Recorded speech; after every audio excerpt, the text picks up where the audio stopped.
A cartel turns Mexico's beauty queen into their darkest disgrace.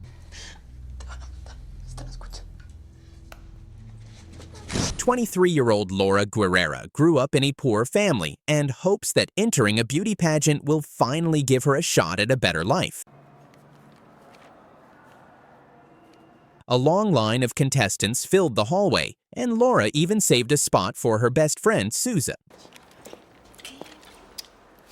Both girls were approved and told to return for the competition the next day. That night, Souza went to a party at Benz's house with her boyfriend, and Laura reluctantly tagged along just to keep her company. At the party, Souza started hanging out with a group of drunk drug enforcement agents who claimed to have connections that could help them win the contest. Laura wanted nothing to do with that crowd. It felt like a snake pit. The girls agreed to leave and meet outside, but before they could, armed men broke in through the roof.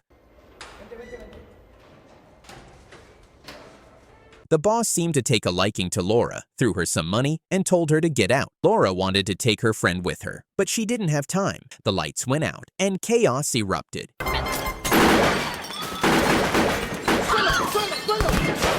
The attackers killed several people, and for some reason, took some of the bodies with them. They moved in perfect sync, communicating through radios, clearly professionals. Laura managed to escape by jumping from the second floor. The killers loaded the bodies into a pickup truck and fled before the police arrived.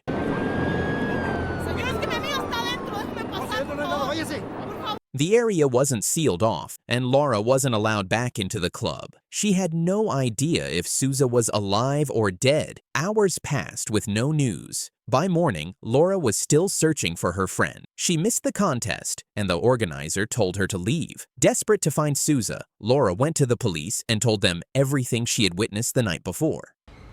No sé, creo que se llevaron unas personas en unas bolsas de plástico. The police officer said he'd take Laura straight to the station since she could be a valuable witness. But after driving for a while, he suddenly pulled over and got out of the car. Señor, ¿qué pasa? Moments later, a gang pulled up instead. They searched Laura and forced her into their vehicle. She realized she'd fallen into the hands of the same thugs who had carried out the massacre at the club the night before. They later transferred her to another car. Terrified, Laura begged them to let her go, promising she wouldn't tell anyone. Señor, perdón. Me equivoqué. Déjame ir, por favor. But it was too late. Valdez, their leader, already knew where she lived and who she stayed with. Under pressure and fearing for her life, Laura told them everything she knew. The gang leader ordered her to put her head down and wait quietly. Then he told her she'd have to follow their orders and help them with a job. Se hace dinero. In front of the embassy, Laura obeyed and completed her first task for the cartel. Valdez promised Laura that he'd make a deal to get her back into the beauty contest. A few minutes later, the contest organizer called to apologize and even gave Laura her personal number. Laura, hubo una confusión. Ya te registré, aquí está tu número. Valdez also told her that she'd soon reunite with her friend Souza and handed her some cash as a gift. Then he took her phone and replaced it with a new one. He said they'd buy her an outfit next and then take her to a safe place. Laura was sent to a boutique to choose a dress for the pageant. For a moment, she got lost in the excitement. Trying on a $1,000 gown made her feel like her old dreams might still come true. But when Valdez called again, Laura snapped back to reality. Panic set in. She ran out of the store just as gunshots echoed in the distance. Buildings were burning and special forces were swarming through the city. Police cars surrounded Laura, and a DEA agent suddenly lunged at her, snatching the phone Valdez had given her. Erase it! Tengo nada. Where's the fucking phone? Okay, I got it. They shoved her into the mud and ordered her to go home. It wasn't until the next day that she finally made it back. Her brother, Ramon, was frantic with worry. From the news, Laura learned that the bodies of several DEA agents and an unidentified woman had been found in a car. 13 people were killed in the club massacre. Her brother could only find a single apple to feed her. Then, a car riddled with bullet holes screeched to a stop outside their house. Papá. Valdez stormed in, forcing Laura's father to his knees. The criminal was wounded. The feds had discovered his hideout, and now he was using Laura's family home as a refuge. Quédense aquí. No va a pasar nada. The cops had tracked him down thanks to the phone they'd taken from Laura. Despite her fear, Laura helped him bandage his wound. Furious, Valdez demanded to know why she had run away from the store. Now the gang was using Laura's home as their temporary base. They promised to let her family go only if Laura continued to follow their orders. Tearfully, she said goodbye to her father and brother as they were forced to leave their own house. The police had already seized most of the gang's weapons and arrested part of their crew, but Valdez and a few others were still on the run. That night, Laura had to sleep beside Valdez, though for now it was only to rest. By morning, her work began. Valdez wrapped tape around Laura's waist, securing stacks of cash against her body until it was hard for her to breathe. She was ordered to use the money to buy 3 boxes of ammunition. Acting disturbingly gentle, Valdez hung a good luck charm around her neck and helped her get dressed. He then pointed to a photo of the DEA agent who had taken her phone, her next target. As a hostage under cartel control, Laura was sent to cross the border. When questioned by Border Patrol, she calmly said she was heading to the U.S. for some shopping. ¿Dónde van? A San Diego. ¿Quién la manda? Nadie. ¿Qué va a hacer? Voy a comprar ropa. ¿Pasaporte? After that, the girl was placed in a crop duster and sent flying. When they landed near an airfield, an American man ordered her to undress. Don't do this. Hurry up. He roughly pulled out all the bundles of dollar bills hidden on her. Then another car arrived carrying boxes of ammunition, which were loaded into the first car. Don't look at me.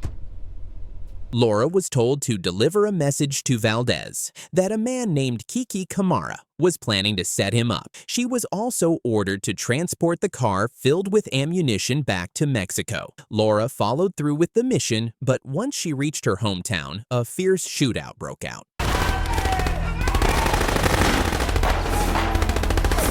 The cops destroyed her car, while the gang members helped her escape and run to safety. One by one, the criminals were taken down, but more kept coming.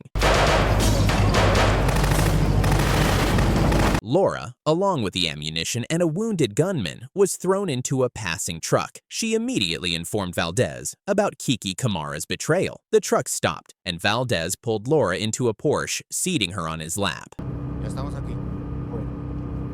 They gave her a whiff of something strong to snap her out of it. Soon after, Laura was told she'd be taking part in a beauty pageant. The organizers made adjustments to the lineup so she could perform at a specific time. But Laura was still in shock and barely aware of what was happening around her. When she walked out on stage in a swimsuit, she didn't smile or react to the crowd.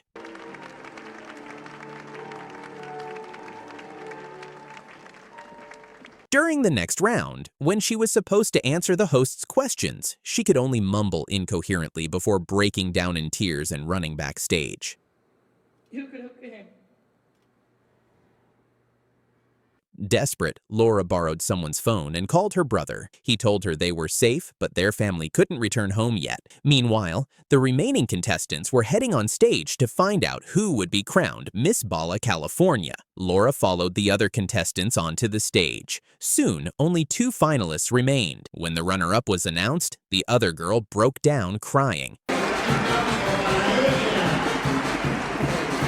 Laura's expression, however, didn't change at all as they placed the crown on her head. The cartel hadn't needed to ask twice to make sure their girl won. 10 minutes later, Laura was supposed to meet the press, but instead she ran away again, still wearing her gown and crown. She sat at the train station until Valdez found her. "Why the hell did you run away?" he demanded angrily. He reminded her that he had made her a queen, just like she wanted. If she wanted to leave, she could, but Laura knew she couldn't go home anymore. She wandered through the desert for hours before finally returning.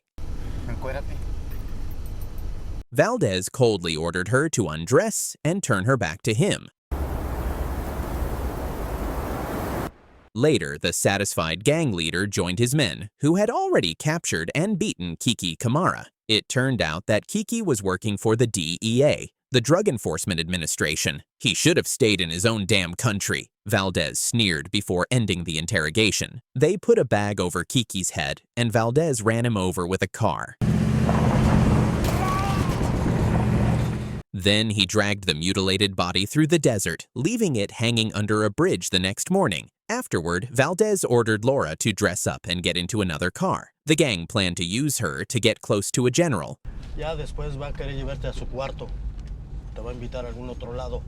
Someone who had tipped off the police about them. Laura drove to the checkpoint wearing her pageant sash, and the guards waved her through easily since the gala reception had been organized in her honor. As Miss Bala, California, there she was introduced to General Don Solano. Mire, le quiero presentar a Laura, la nueva Miss Baja California. But Laura refused to sit at the same table as the old general. At the end of the reception, he handed her a note and told her to meet him later. Señorita, le manda esto mi general. Gracias. But Laura had other things on her mind. When she left in a car, she found herself surrounded by horror. Inside were the bodies of dead DEA agents and her own dead friend. Valdez, the man who had been manipulating her all along, was gone too. Still, she wiped away her tears and pushed forward with the mission. The general was waiting for her in his room. Guards checked her with a metal detector and then led her inside. The room was filled with armed men. The general sat waiting in the bedroom and told her to pour herself a drink and start undressing. Laura hesitated but complied. As the vile old man began to touch her, she leaned in close and whispered, The bandits were eavesdropping on them through the phone. Don Solomon thanked the girl and sent the special forces inside.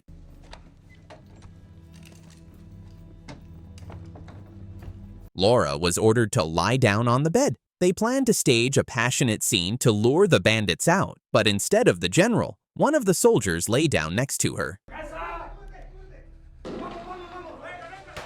The man was terrified. Suddenly, gunshots erupted. He was hit, and Laura could have been riddled with bullets too if she hadn't dropped to the floor in time. She crawled under the bed, trembling, and waited for the bloodbath to end. When the shooting stopped, every bandit and police officer in the room was dead. Valdez entered, spotted Laura, and called over the feds. It turned out he'd been connected to the authorities all along, doing their dirty work from the shadows. The special forces let him leave peacefully, but Laura wasn't so lucky.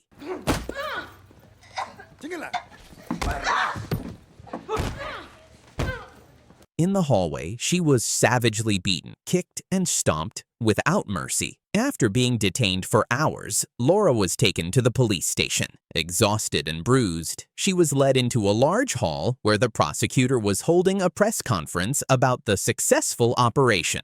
Y 8 elementos de la policía estatal. Asimismo, se dio muerte a 8 criminales, entre ellos. According to officials, the criminal group had been destroyed the previous day, and the leader of the Valdez gang was allegedly killed. Reporters were invited to meet the arrested gang members, and among them was none other than the former beauty queen, Miss Bala, California. Igualmente a Laura Guerrero, conocida anteriormente Miss Baja California y presunta responsable de manejar. It was she who had parked the car filled with corpses near the embassy. After the conference, Laura was shoved into a van. By now, her name, Laura Guerrero, was known across the entire country. She had been branded a national disgrace. She didn't even know where they were taking her until, at some point, the van stopped, and she was thrown out in the middle of a gang-controlled area. still handcuffed and completely alone. And that's how Laura's dream of becoming Miss Bala, California turned into a nightmare of survival, betrayal, and corruption. If you enjoyed this recap and want to see what happens next, make sure to like this video. It really helps more people discover the story.